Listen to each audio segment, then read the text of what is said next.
షిప్లో ట్రావెల్ చేయాలంటే మ్యాక్సిమం ఒక 7,000-5,000 అవుతుందంట ఈచ్ వన్.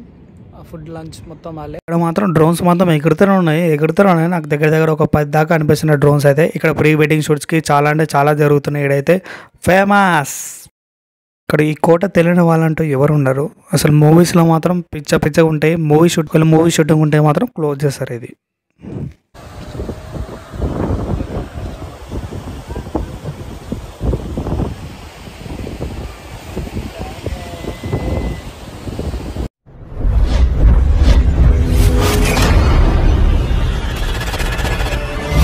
మోర్ అప్డేట్ ఇస్తాను నేను. గోవా ముచ్చట్ల గురించి మనం మాట్లాడుకుందాం. ఇంకా చాలా అప్డేట్లు వస్తుంటాయి, వీడియోస్ మాత్రం వస్తుంటాయి. మీరు మాత్రం లైక్ చేయండి, షేర్, సబ్స్క్రైబ్ చేయండి.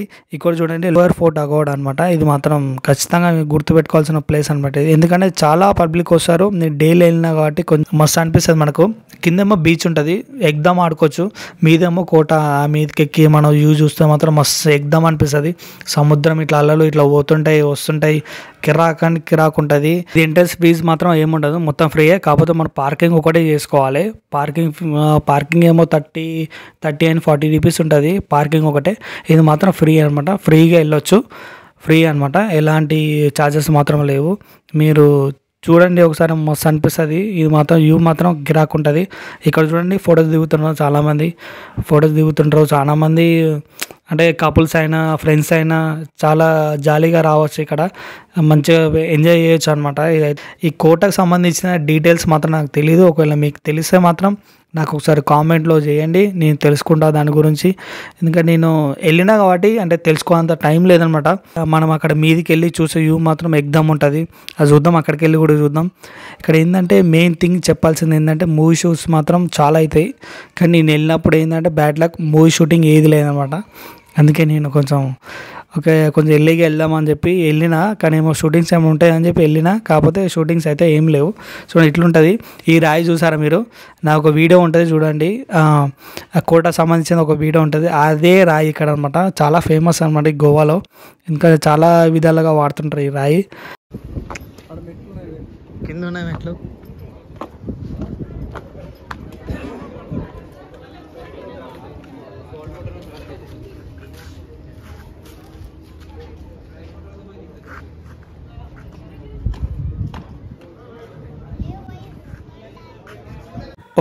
ఇక్కడ చూడండి ఫోటోలు మాత్రం కిరాకుంటాయి. ఫోటోలు అయితే పిచ్చిగా దిగొచ్చు. ఇడైతే ఫోటోలు అసలు ఎట్లా అంటే ఫోటోలు దిగితే మాత్రం అసలు మీరు గుర్తుపెట్టుకుంటారు అనమాట. అట్లుంటుంది. ఫోటోలు మాత్రం దిగితే ఎగ్జామ్ ఉంటాయి. ఈడైతే మీరు కెమెరా తెచ్చుకొని ఫోన్ తెచ్చుకొని ఎలాంటి ఇక్కడ మాత్రం పే చేయాల్సిన ఏం లేదనమాట, మొత్తం ఫ్రీ అది.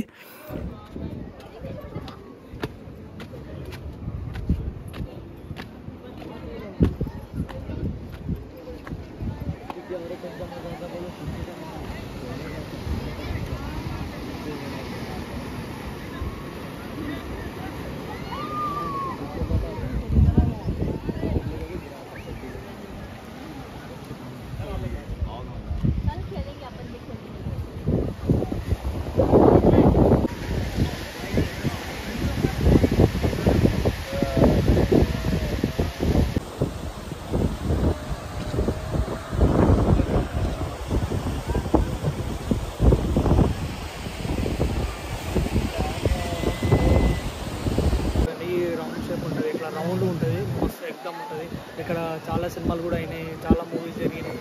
హార్ట్ అటాక్ సినిమా కానీ ఇంకా చాలా మూవీస్ జరిగినాయి. షూటింగ్స్ కూడా చాలా బాగా జరిగినాయి. అక్కడ కూడా మీరు చూడండి, చూస్తే మీకు అర్థమైపోతుంది. ఇక్కడ మొత్తం బోటింగ్స్ ఉంటాయి, అంటే బోట్లు ఇక్కడ చాలా ఉంటాయి. ఇక్కడ చూడండి. ఇక్కడ ఈ కోట తెలియని వాళ్ళంటూ ఎవరు ఉండరు. అసలు మూవీస్లో మాత్రం పిచ్చగా ఉంటాయి. మూవీ షూటింగ్ ఉంటే మాత్రం క్లోజ్ చేస్తారు ఇది.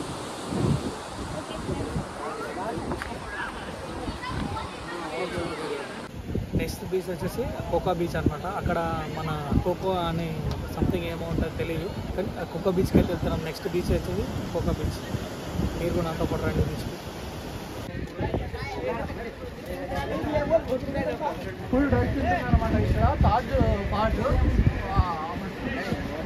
చూసారా మీరు? ఈ బైక్లన్నీ రెంట్లో తీసుకుంటారు అనమాట. ఇక్కడ సైడ్స్ ఉన్న బైక్స్ ఇక్కడ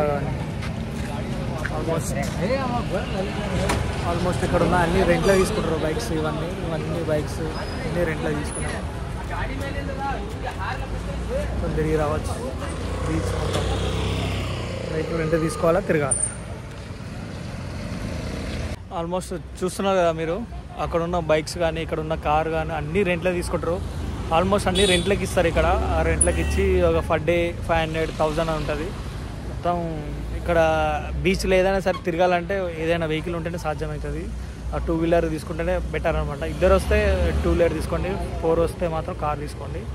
4 మెంబర్స్ వస్తే 5 మెంబర్స్ వస్తున్నా కార్ తీసుకోండి. ఎందుకంటే మోస్ట్ ఇక్కడ మొత్తం ట్రావెల్స్ అనమాట. ట్రావెల్స్కి బాగా ఇబ్బంది అవుతుంది. అందుకే మీరు ఖచ్చితంగా మీరు మాత్రం తీసుకోవాలి. ఇంకోటి మీకు డ్రైవింగ్ లైసెన్స్ ఉండాలి ఖచ్చితంగా. అదొక జిరాక్స్ అడుగుతారు. 500 రూపీస్ అనమాట.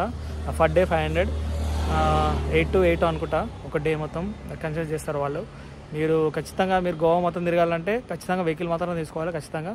మొత్తానికి అయితే కోకానా బీచ్కి వచ్చినాం. చూడండి ఇక్కడ ఏంటంటే షిప్లో వెళ్ళాలన్నమాట. ఏదైనా షిప్తోనే ఉంటుంది. ఇక్కడ వెనకాల షిప్లు ఉన్నాయి పెద్దవి. ఇక్కడ వచ్చి చూస్తే షిప్స్ వెళ్ళిపోయినాయంట, 2 షిప్స్ వెళ్ళిపోయినాయంట. ఇంకో షిప్ రావడానికి ఒక 3-4 అవర్స్ పడుతుందంట.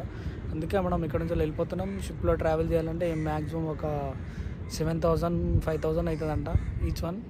ఫుడ్ లంచ్ మొత్తం వాళ్ళే. అందుకే నేను రిటర్న్ వెళ్ళిపోతున్నా, టైం అంతా లేదు కాబట్టి. నెక్స్ట్ బీచ్కి వెళ్తున్నా. నెక్స్ట్ బీచ్ వచ్చేసి మన పంజాబ్ ఏరియాకి వెళ్తున్నా. చూద్దామని అక్కడ నుంచి చూసి వేరే దానికి ప్లాన్ చేద్దాం. ఇక్కడ మాత్రం డ్రోన్స్ మాత్రం ఎగురుతూనే ఉన్నాయి. నాకు దగ్గర ఒక 10 దాకా అనిపిస్తున్న డ్రోన్స్ అయితే. ఇక్కడ ప్రీ వెడ్డింగ్ షూట్స్కి చాలా అంటే చాలా జరుగుతున్నాయి. ఇక్కడైతే ఫేమస్.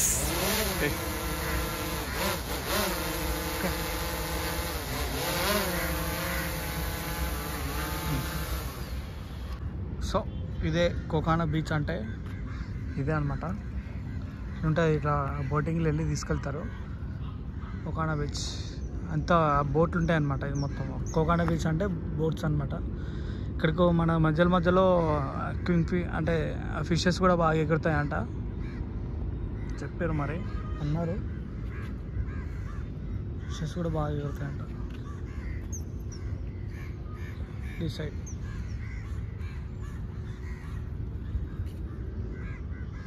ఇక్కడ పోతున్నాయి షిప్స్. ఇదే కోకానా బీచ్.